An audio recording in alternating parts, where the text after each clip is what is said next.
मैं बहुत खुशनसीब हूँ कि मुझे राज जैसा प्यार करने वाला बॉयफ्रेंड मिला। मेरी इतनी गलतियों के बाद भी उसने हमेशा मुझे चाहा, संभाल कर रखा और कभी अपने से दूर नहीं जाने दिया। एक गलती तो ऐसी थी कि अगर और कोई होता तो कब का छोड़कर चला जाता। ये राज ही था जिसने मेरी इतनी बड़ी बेवकूफ़ी और गलती के बावजूद भी उसने मुझे गले से लगा लिया। बात 4 साल पुरानी है। नितिन यानी कि मैं और राज, हम दोनों किसी गे ऐप पर मिले। पहले चैटिंग हुई, फिर वीडियो चैट और उसके बाद मिलने का प्लान बनाया। हम मिलते ही एक दूसरे को चाहने लगे। हमारी मुलाकात रोज-रोज बढ़ने लगी और बातें तो हम फ़ोन पर करते ही रहते थे। वो भी मुझे हर एक बात बताता और मैं भी। वो मुझे बेहद चाहता था और मेरी बड़ी केयर करता था। उसने तो जैसे मेरी सारी रिस्पॉन्सिबिलिटी ही ले ली थी। मुझ पर तो आँख बंद करके विश्वास करता था। कभी नहीं पूछा था उसने कि मैं किससे मिला, किसी से नहीं मिला, कभी भी नहीं। पर मैं मन चला तबीयत का था। लड़कों को ताड़ना और उनसे फ्लर्ट करना मेरी फितरत में था। समय बड़े ही प्यार से हँसी-खुशी निकलने लगा। हमारे रिलेशनशिप को 1 साल हो गया था। तो हमने सोचा अपने दोस्तों को इनवाइट करें और पार्टी करते हैं अपनी फर्स्ट एनिवर्सरी की खुशी में। हमने सब तैयारी कर ली। अपने सभी दोस्तों को बुलाया। राज बहुत ही खुश था उस दिन। उसने बड़े चाव से बहुत बड़ा केक बनवाया। उस पर मेरा और अपना नाम भी लिखवाया। मुझे भी उसने एक गोल्ड का पेंडेंट गिफ्ट किया और बड़े प्यार से मुझे पहनाया। सभी फ्रेंड्स राज के घर इकट्ठा हुए। सभी बड़े खुश थे, डांस चल रहा था, सब खा पी रहे थे। राज के फ्रेंड्स में एक लड़का आया था जिसका नाम था अमन। बड़ा ही हैंडसम लड़का था। उसे अपनी जवानी और सूरत पर बड़ा ही नाज था। पार्टी में डांस करते करते कभी मेरे पास आता तो कभी राज के पास। वो मुझे इशारे करता और कभी फ्लर्ट, और मेरी भी मत मारी गई थी। मैं उसकी इन हरकतों को पसंद कर रहा था। मुझे उसका फ्लर्ट करना अच्छा लग रहा था। राज ने मुझसे कहा कि नितिन, नीचे स्टोर में कोल्ड ड्रिंक पड़ी है, उठाकर ले आओ। मैं जैसे ही नीचे गया तो अमन भी मेरे पीछे पीछे आ गया और थोड़ी छेड़खानी करने लगा। मैंने भी उसे ग्रीन सिग्नल दे दिया। फाइनली पार्टी ओवर हुई तो सब अपने अपने घर चले गए। अमन मुझसे मेरा नंबर भी ले गया था। रात को मैं और राज अपने बेड पर बैठे-बैठे बातें कर रहे थे। राज मुझको बहुत प्यार करता था, इतना कि उसकी आँखों में बातें करते-करते पानी आ गया। कहने लगा, तुमने मुझे इस 1 साल में वो सारी खुशियाँ दी हैं, जिसका मैं बचपन से सपना देखता था। तुम्हारे लिए मैं कुछ भी कर सकता हूँ, बस मेरा साथ कभी ना छोड़ना। मैंने भी उससे वादा किया कि कुछ भी हो जाए राज, मैं तुम्हारा साथ कभी नहीं छोड़ूँगा।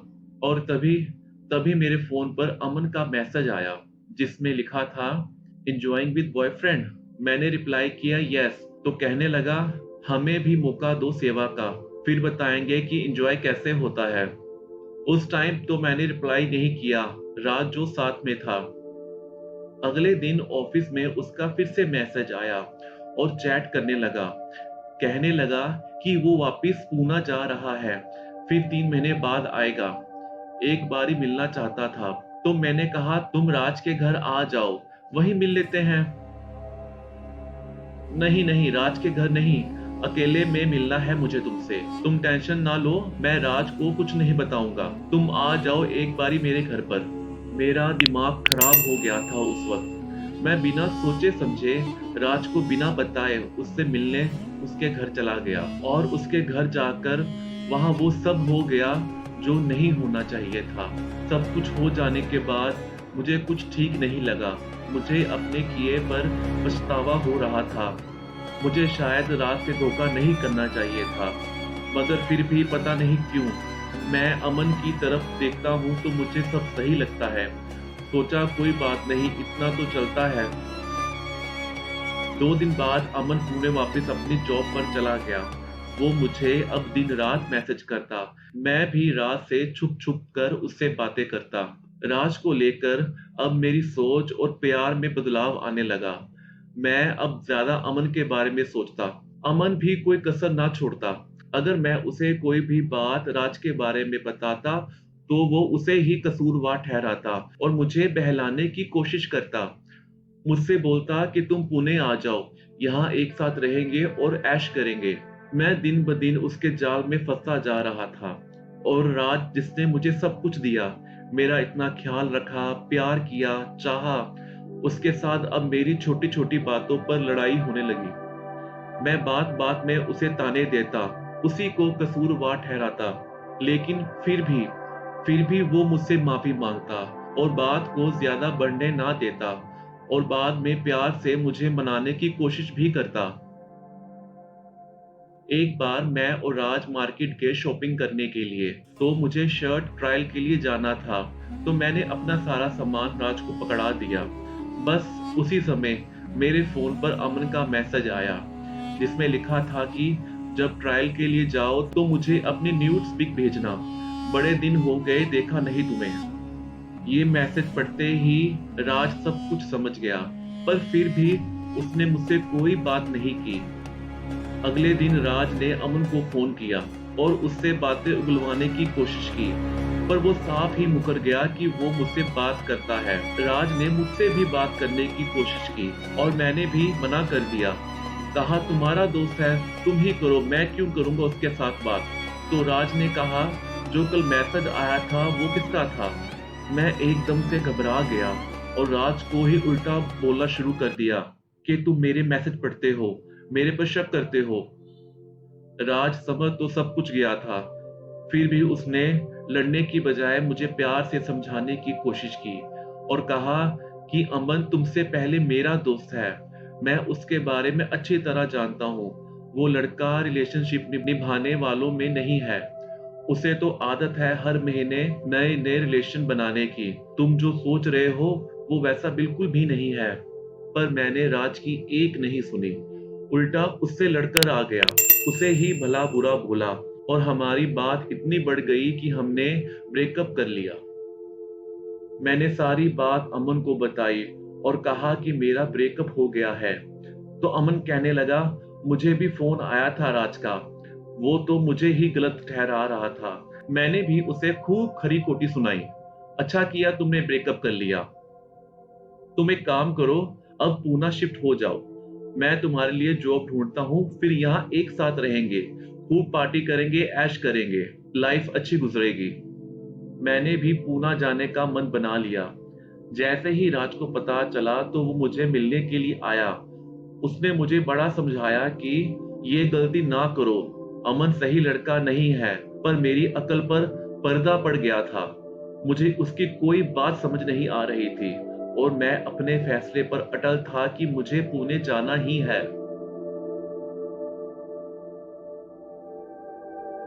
आखिर मैं पुणे आ ही गया, आंखों में सपने संजोए नई उम्मीदों के साथ। मैं और अमन एक ही फ्लैट में रहते थे। अमन ने मेरे आने की खुशी में पार्टी रखी और अपने सभी दोस्तों को बुलाया, सभी से मेरा इंट्रोडक्शन करवाया। सब ने खूब मिलकर डांस वांस किया, एंजॉय किया और रात गुजर गई। अगली सुबह पार्टी ऑर्गेनाइजर आया और अमन से पैसे मांगने लगा, तो अमन ने कहा नितिन इसे पैसे दे देना। मैंने कहा कौन से पैसे? अरे कल रात को पार्टी की थी ना, उसी के पैसे। मगर वो पार्टी तो तुमने दी थी। अरे मैंने दी तुमने दी एक ही बात है, मुझे अभी सैलरी नहीं मिली इसलिए तुम दे दो अभी। मगर मेरे पास पैसे कहाँ हैं अमन, मैंने भी अभी जॉब स्टार्ट की है। तो अमन बोला तो क्या दिल्ली से खाली हाथ ही आ गए हो? नहीं थोड़े पैसे हैं लेकिन अभी पूरा महीना चलाना है। अरे तुम महीने की छोड़ो, अभी जो बाहर खड़ा है उससे तो दो पहले। मुझे मन मार कर उसे पैसे देने ही पड़े और बोल भी दिया कि अब मेरे पास पैसे नहीं है, तो आगे से खर्चा देख कर करना। नेक्स्ट सैटरडे वो मुझे किसी क्लब में लेकर गया। वहां भी उसने खूब ड्रिंक की और कई लड़कों के साथ फ्लर्ट भी किया। मुझे बहुत बुरा लगा। मैंने घर आकर उससे बोला कि तुम मेरे सामने ही दूसरे लड़कों से फ्लर्ट किए जा रहे थे। तो कहने लगा इसमें क्या हो गया, फ्लर्ट करने में क्या बुराई है। एक बारी ऑफिस में काम करते करते मुझे फ्लैट के ओनर का फोन आया। और फ्लैट के किराए के लिए बोलने लगा। मैंने कहा, मुझे तो आए अभी 1 महीना ही हुआ है, आप अमन से बात करो।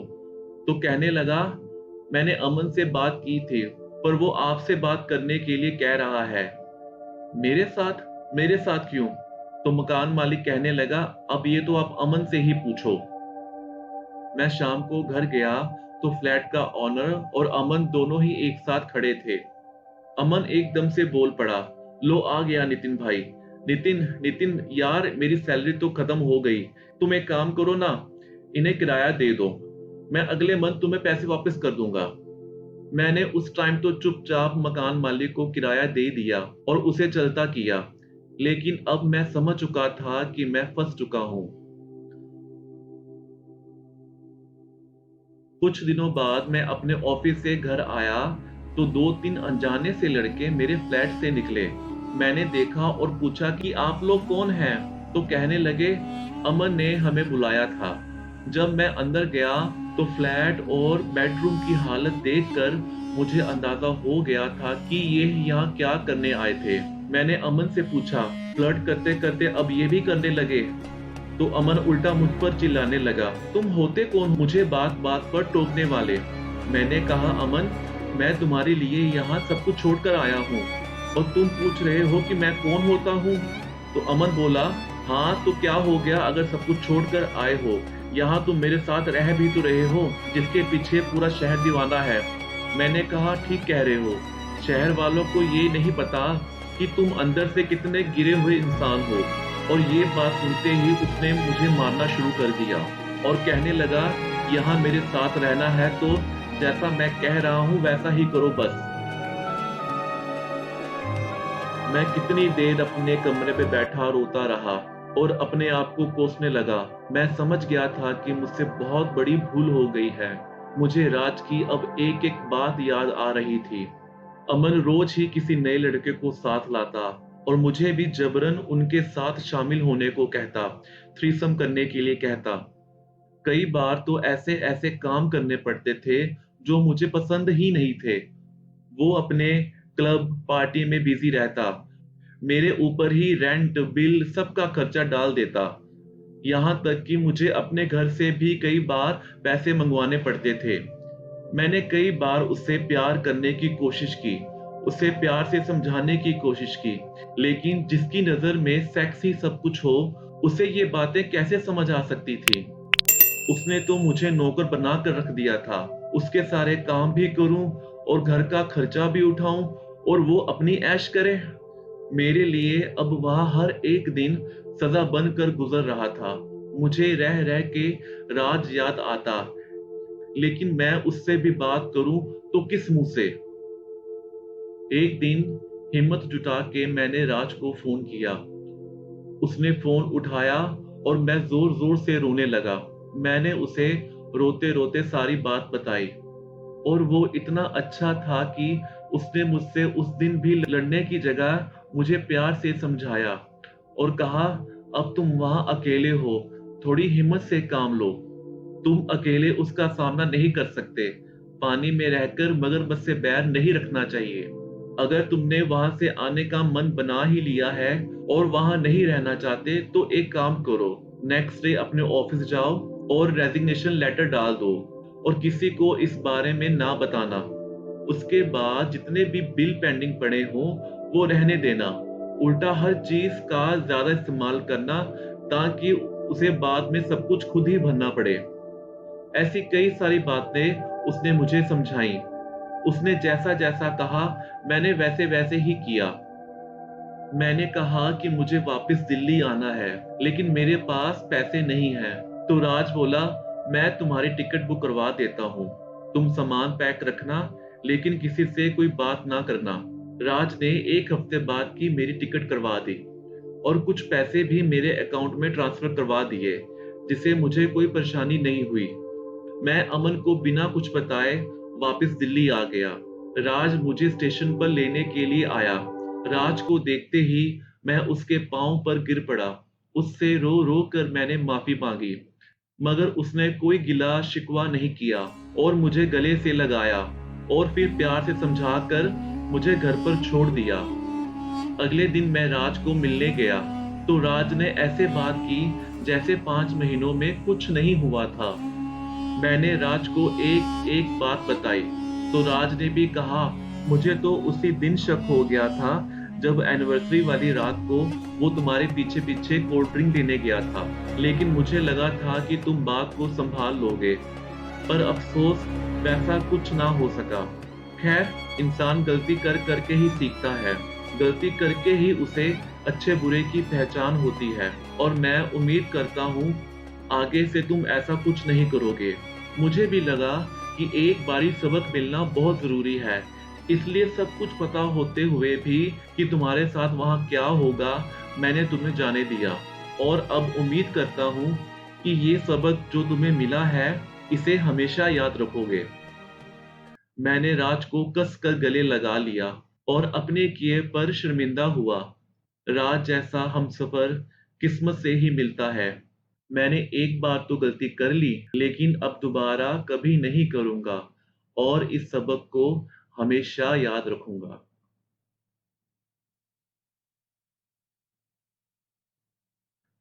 दोस्तों, सच्ची है ये बात। इंसान गिर गिर के ही संभलता है। अगर आपके बॉयफ्रेंड से कभी कोई गलती होती भी है तो उसे एक दो बारी संभलने का मौका दो, ना कि एकदम से रिश्ता तोड़ दो। आजकल के समय में अच्छे रिश्ते बड़ी मुश्किल से मिलते हैं। अगर प्यार सच्चा है तो उसे निभाओ, रिश्ता है तो उसमें उथल पुथल भी होगी। दुनिया का हर इंसान गलती का पुतला है, वो गलतियां कर करके ही नए सबक सीखता है। धन्यवाद।